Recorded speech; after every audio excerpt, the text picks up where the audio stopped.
Bismillahirrahmanirrahim. Assalamualaikum warahmatullahi wabarakatuh. Kami dari kelompok 6 akan membawakan sebuah presentasi proyek dengan judul simulasi sistem penyimpanan data sederhana dalam perangkat lunak logika digital. Dengan saya sebagai pelaku ketua Aldi Rianto dan dua rekan saya. Saya persilakan untuk memperkenalkan diri. Perkenalkan, nama saya Jasmine Valinda. Dan saya Muhammad Rizal Abdul Aziz Arofi. Pada slide pertama yaitu latar belakang akan dibawakan oleh rekan kita Rizal.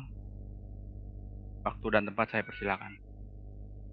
Baik, di proyek kali ini yang berjudul simulasi sistem penyimpanan data sederhana dengan perangkat lunak logika digital. Latar belakang proyek materi pertama yang akan dibahas yaitu latar belakang. Ada 3 poin. Yang pertama adalah penyimpanan data adalah elemen penting dalam sistem digital. Yang kedua ada flip-flop dan register menjadi dasar dalam arsitektur penyimpanan data. Lalu yang ketiga ada simulasi menggunakan perangkat lunak seperti Logisim, memberikan solusi hemat biaya untuk memahami konsep penyimpanan data. Yang pertama yaitu penyimpanan data yang merupakan salah satu elemen krusial dalam sistem digital karena berfungsi sebagai tempat untuk menyimpan, mengelola, dan mengakses informasi. Lalu yang kedua yaitu ada flip-flop dan register. Flip-flop dan register adalah komponen fundamental dalam arsitektur penyimpanan data di sistem digital. Keduanya berperan penting dalam pengelolaan dan penyimpanan informasi dalam perangkat elektronik. Kemudian yang terakhir yaitu ada simulasi menggunakan perangkat lunak seperti Logisim, alat yang sangat berguna dan hemat biaya untuk memahami konsep penyimpanan data dalam sistem digital. Baik, di slide selanjutnya itu ada metodologi. Di metodologi juga ada 3 tahapan. Yang pertama ada tahap perancangan, yang kedua ada tahap simulasi, dan yang ketiga ada tahap analisis. Di tahap pertama yaitu tahap perancangan ada 2 poin. Yang pertama identifikasi komponen utama, flip-flop, register, multiplexer. Dalam perancangan sistem digital, flip-flop, register, dan multiplexer sering digunakan bersama-sama untuk membangun arsitektur yang kompleks. Lalu yang kedua ada desain awal rangkaian di Logisim. Desain awal rangkaian di Logisim adalah proses yang melibatkan perencanaan, pemilihan komponen, pembuatan skema, simulasi, pengujian, dan perbaikan. Lalu di tahapan yang kedua itu ada simulasi. Yang pertama itu ada implementasi rangkaian. Tahap simulasi dalam menggunakan Logisim adalah langkah penting untuk mengimplementasikan dan menguji rangkaian digital yang telah dirancang. Lalu di poin yang keduanya ada pengujian fungsi dasar penyimpanan dan pengambilan data.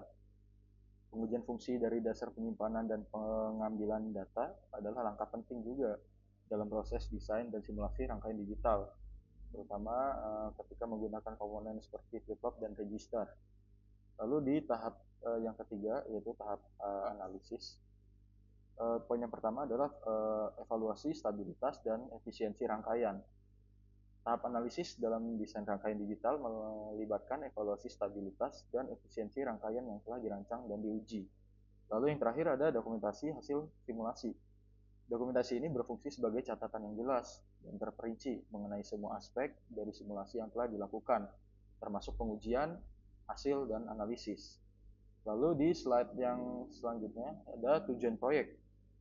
Di sini juga ada 3 poinnya. Yang pertama adalah merancang sistem penyimpanan data sederhana. Merancang sistem penyimpanan data sederhana adalah langkah penting juga dalam memahami dasar-dasar penyimpanan data dalam sistem digital. Lalu yang kedua ada mensimulasikan fungsi flip-flop dan register. Simulasi ini bertujuan untuk memahami cara kerja komponen penyimpanan data dalam rangkaian digital dan untuk memastikan bahwa mereka berfungsi sesuai dengan spesifikasi yang diharapkan. Lalu yang ketiga ada memahami interaksi antar komponen dalam penyimpanan data digital. Memahami interaksi antar komponen dan penyimpanan data digital adalah tujuan penting dalam proyek merancang sistem penyimpanan data sederhana. Baik, di slide yang selanjutnya itu ada hasil progres hingga 70%. Nah, di sini itu ada dua aspek ya, desain rangkaian dan simulasi.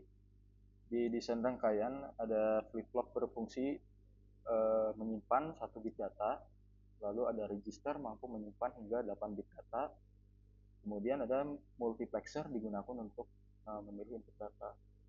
Di simulasinya itu ada data dapat disimpan dan diambil kembali dengan benar, dan sistem stabil terhadap perubahan sinyal clock dan reset.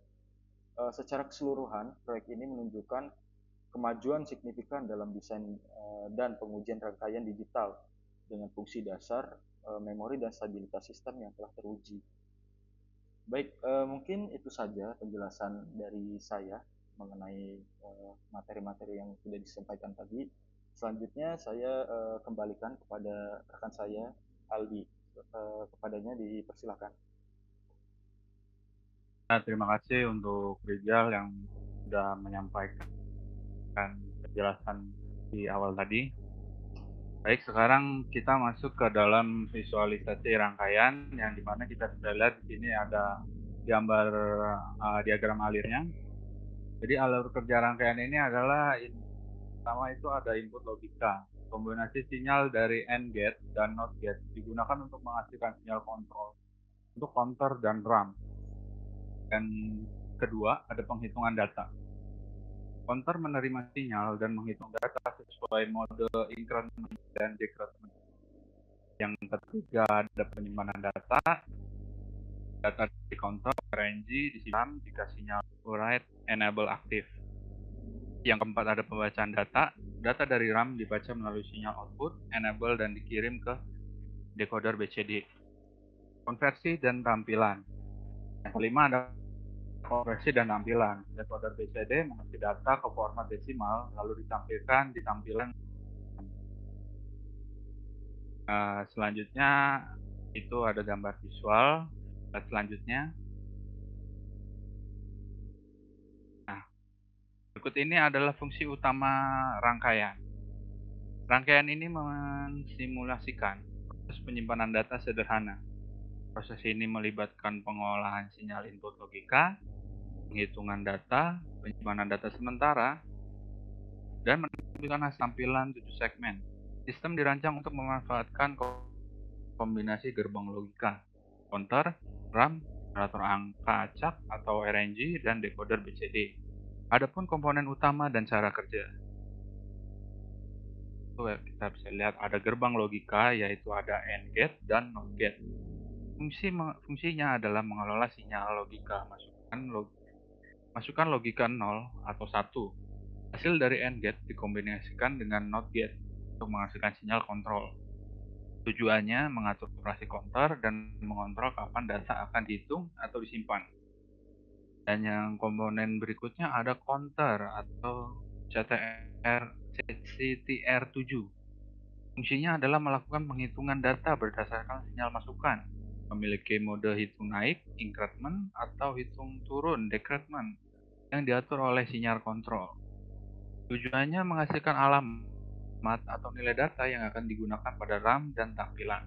Dan komponen berikutnya ada random number generator yang disingkat sebagai RNG dengan fungsinya menghasilkan angka acak untuk dimasukkan ke dalam RAM. Tujuannya sebagai alternatif masukan data untuk mensimulasikan sumber data dinamis. Dan komponen berikutnya ada RAM sebagai penyimpanan RAM 128x7. Fungsinya adalah menyimpan data sementara dengan alamat yang diatur oleh counter, memiliki 2 mode operasi, set enable untuk menyimpan data dan output enable untuk membaca data. Tujuannya adalah menyimpan hasil penghitungan atau angka acak untuk kemudian digunakan oleh bagian lain dari rangkaian. Dan komponen selanjutnya ada decoder BCD dan tampilan 7 segmen. Dari decoder BCD atau bisa dibilang binary kode desimal. Konversi data biner dari counter atau RAM menjadi angka desimal. Tampilan 7 segmen menampilkan hasil penghitungan atau data yang telah disimpan. Tujuannya memberikan representasi visual hasil lahir kepada pengguna. Adapun manfaat dan aplikasi ini antara lain rangkaian berfungsi sebagai simulasi sederhana untuk memahami proses penyimpanan dan mengambil data dari RAM. Operasi menghitung berbasis sinyal logika, konversi data biner ke format yang dapat dipahami manusia. Aplikasi nyata yang sudah dari konsep ini tuh meliputi sistem hitung di perangkat elektronik, penyimpanan data dalam mikroprosesor, serta sistem pengontrolan berbasis logika pada perangkat otomatis. Mungkin itu saja penjelasan dari saya tentang gambar diagram alir sebelumnya dan visual rangkaian ini. Mungkin untuk penjelasan selanjutnya saya serahkan kepada rekan saya Jasmine. Baik, terima kasih. Saya akan melanjutkan penjelasan dari hambatan dan solusi. Yang pertama ada hambatan.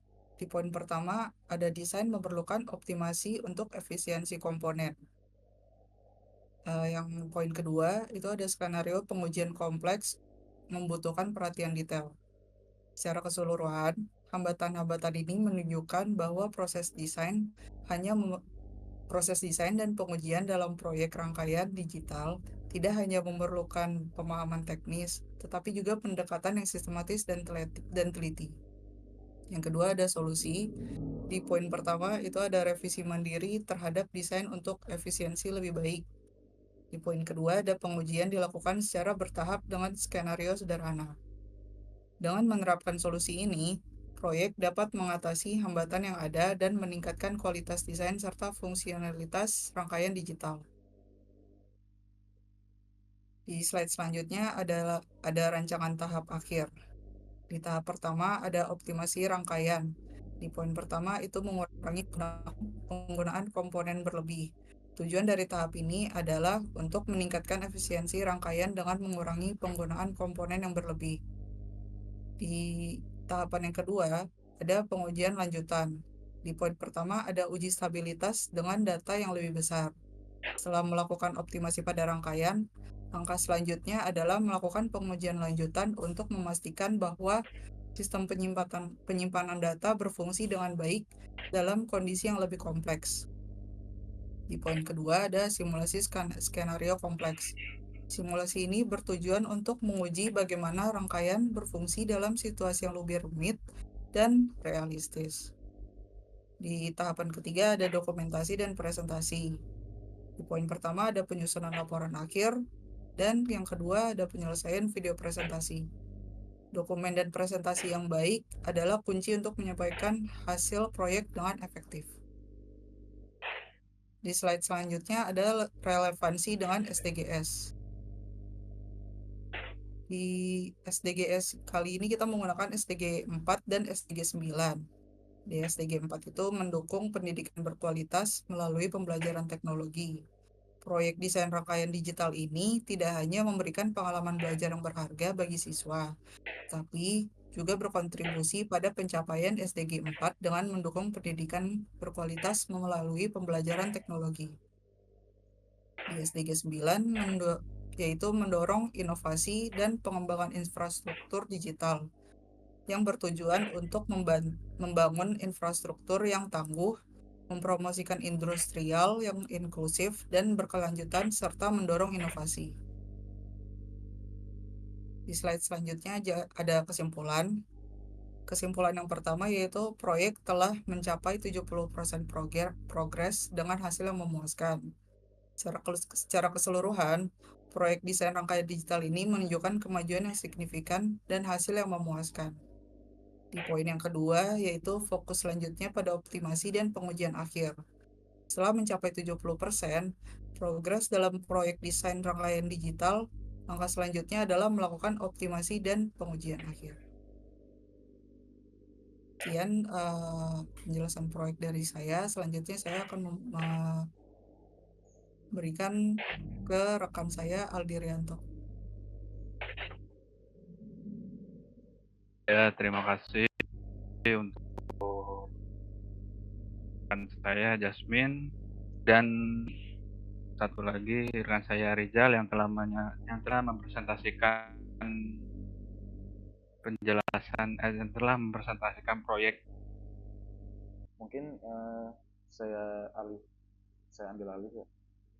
Terima kasih atas perhatiannya. Semoga presentasi kali ini memuaskan dan juga bisa dipahami dengan baik.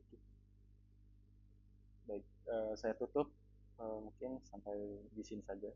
Wassalamualaikum warahmatullahi wabarakatuh.